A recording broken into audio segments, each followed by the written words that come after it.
દર્શક મિત્રો, વરસાદી માહોલ વચ્ચે મહત્વના સમાચાર મળી રહ્યા છે. મધ્યપ્રદેશમાં સર્જાયેલું ડીપ ડિપ્રેશન ગુજરાતમાં પ્રવેશ્યા બાદ હવે તે કચ્છ તરફ આગળ વધી રહ્યું છે. જી હા, મધ્યપ્રદેશમાં સર્જાયેલું ડીપ ડિપ્રેશન ગુજરાતમાં પ્રવેશ્યા બાદ હવે તે કચ્છ તરફ આગળ વધી રહ્યું છે, જેના કારણે આજે સૌરાષ્ટ્ર અને કચ્છમાં અતિ ભારે વરસાદની આગાહી કરવામાં આવી છે.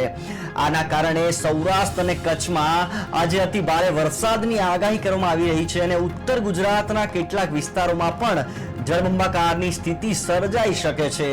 મોન્સૂન ઓફશોર ટ્રફ સક્રિય થતા આજે સૌરાષ્ટ્રમાં અસાધારણ વરસાદની આગાહી કરવામાં આવી છે. ઉપરાંત 29 ઓગસ્ટના રોજ પણ સૌરાષ્ટ્રમાં અત્યંત ભારે વરસાદની આગાહી કરવામાં આવી છે. ઉત્તર ગુજરાતના જિલ્લાઓ સિવાય તમામ જિલ્લાઓમાં રેડ એલર્ટ જાહેર કરવામાં આવ્યું છે. જી હા, ઉત્તર ગુજરાતના જિલ્લાઓ સિવાય તમામ જિલ્લાઓમાં રેડ એલર્ટ જાહેર કરાયું છે. તો કચ્છ સૌરાષ્ટ્રના તમામ જિલ્લાઓમાં અત્યંત ભારે વરસાદ સાથે રેડ એલર્ટ જાહેર કરાયું છે.